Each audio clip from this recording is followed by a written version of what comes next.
நிறைய ladies face பண்ணுற ஒரு காமனான கைனகாலஜிக்கல் ப்ராப்ளம் ஃபைப்ராய்ட் கட்டிகள். இந்த ஃபைப்ராய்ட் அப்படின்னா என்ன, இது யாருக்கு வரும், என்ன ரீசன்ஸ்னால இந்த ஃபைப்ராய்ட் வருது, அண்ட் ஃபைப்ராய்டு இருக்கிறதுனால மட்டும் ப்ரெக்னன்சி வர்றது டிலே ஆகுமா, எல்லா ஃபைப்ராய்ட்ஸ்க்கும் சர்ஜரி தேவையா இல்லை தேவையில்லையா, இதெல்லாம் நம்ம இந்த வீடியோவில் டீட்டெயிலாக டிஸ்கஸ் பண்ணலாம். நான் doctor Nivedita Amilthan, fertility consultant and gynaecologist from the high fertility clinic. Fibroids அப்படின்றது யூட்ரஸில் வர ஒரு விதமான கட்டி. நம்ம மக்கள் மனதில் கட்டி அப்படின்னாலே they relate it to something which is cancerous or cancer. Fibroid அப்படின்றது ஒரு பினைனான கண்டிஷன், அதாவது 99% ஆஃப் த ஃபைப்ராய்ட் கேன்சராக மாறாது. ஃபார் எக்ஸாம்பிள், நம்மளுக்கு ஸ்கின்ல எப்படி ஒரு சின்ன வார்ட்டோ மச்சமோ இருக்குமோ, இந்த மாதிரி யூட்ரஸில் வர ஒரு சிம்பிளான கட்டி தான் இந்த ஃபைப்ராய்ட் கட்டி. அப்போ இந்த ஃபைப்ராய்ட் பற்றி நம்ம ஏன் தெரிஞ்சுக்கணும் அப்படின்னா, இந்த ஃபைப்ராய்ட் ஒருத்தருக்கு ஒரு விதமான சிம்டம்ஸ் கொடுக்கும், ப்ராப்ளம்ஸ் கொடுக்கும். அண்ட் இந்த ஃபைப்ராய்ட் யூட்ரஸ்லயே டிஃப்ரெண்டான லொகேஷன்ஸ்ல இருக்கும்போது இதோட சிம்டம்ஸ் வேரி ஆகும். ஸோ இதனால இந்த ஃபைப்ராய்ட் பத்தி நம்ம தெரிஞ்சுக்க வேண்டியது ரொம்ப இம்பார்ட்டன்ட். ஃபைப்ராய்ட்ஸ் ஜென்ரலி யூட்ரஸ்ல 3 லொகேஷன்ஸ்ல வரும்.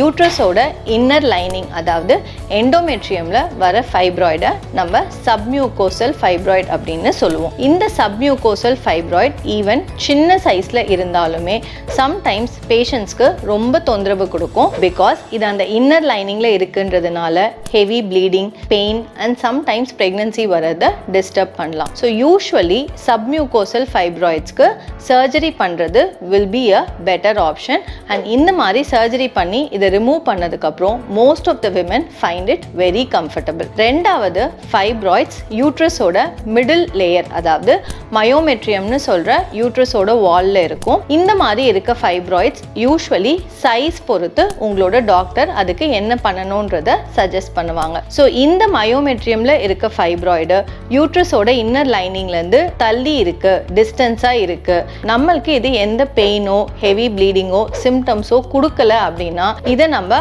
ஆப்ரேட் பண்ணணும்னு அவசியம் கிடையாது. ஒருவேளை இந்த மயோமெட்ரியம்ல இருக்க ஃபைப்ராய்ட் உங்களோட யூட்ரஸோட இன்னர் லைனிங்க்கு ரொம்பவே பக்கத்துல இருக்கு அண்ட் இதனால உங்களுக்கு பீரியட்ஸ் டைம்ல ஜாஸ்தி ப்ளீடிங், பெயின், உடம்புல பிளட் லெவல் கம்மியா இருக்குது, அதாவது அனீமியா, இந்த மாதிரியான சிம்டம்ஸ் எல்லாம் வருது அப்படின்னா most of the time doctor உங்களுக்கு இதுக்கு ட்ரீட்மெண்ட் சஜஸ்ட் பண்ணுவாங்க.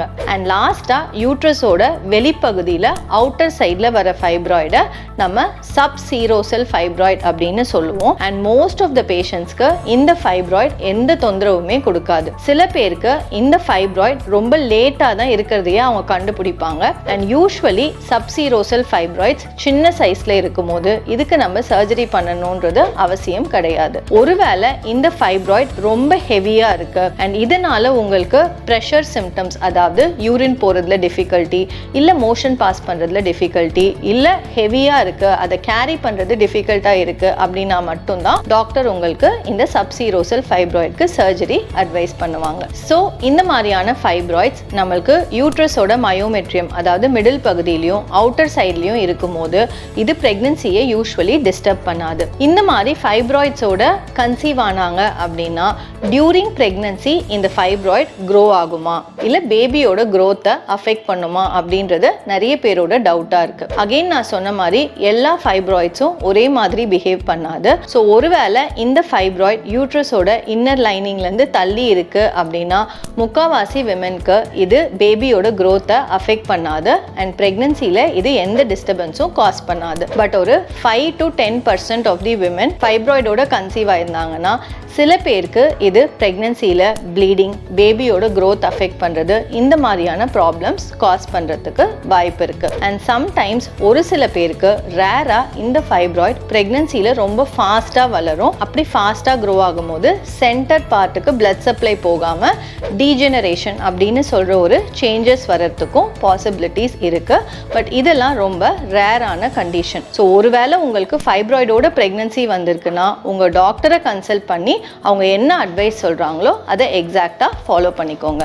அண்ட் இன்னொரு காமனான டவுட்டை பேஷண்ட்ஸ் கேட்குறது, சரி டாக்டர் இப்போ இந்த ஃபைப்ராய்டு எனக்கு ப்ராப்ளமாக இருக்குது, இதுக்கு நான் ஆப்ரேட் பண்ணிட்டேன், பட் இது எனக்கு மறுபடியும் வருமா அப்படின்றது ஒரு காமனான டவுட்டு. உங்களுக்கு 1 or 2 ஃபைப்ராய்ட்ஸ் தான் இருக்குது, இதை நம்ம சர்ஜரி பண்ணி ரிமூவ் பண்ணிட்டோம் அப்படின்னா மோஸ்ட் ஆஃப் த டைம் இந்த ஃபைப்ராய்ட் மறுபடியும் வர்றதுக்கோ பாசிபிலிட்டிஸ் கிடையாது. ஆனால் ஒரு சில பேருக்கு மல்டிபிள் ஃபைப்ராய்ட்ஸ் இருக்கும். அதாவது அவங்க யூட்ரஸ்லேயே 1-2 கட்டி பெரிய சைஸில் இருக்கும், மீதி குட்டி குட்டியாக 1 சென்டிமீட்டர் 2 சென்டிமீட்டர்னு ஒரு 10 ஃபைப்ராய்ட் கட்டிகள் இருந்திருக்கும். நம்ம சர்ஜரி பண்ணும்போது டெக்னிக்கலி இந்த 1 or 2 சென்டிமீட்டர்ஸ் ஃபைப்ராய்டை ரிமூவ் பண்ண முடியாது. ஸோ இந்த மாதிரியான டெண்டன்சி இருக்க விமென்க்கு லேட்டர் பீரியடில், அதாவது ஒரு 2-3 இயர்ஸ் கழிச்சியோ இல்லை ஒரு 5 இயர்ஸ் கழிச்சியோ ஃபைப்ராய்ட் மறுபடியும் வர்றதுக்கான பாசிபிலிட்டிஸ் இருக்கும்.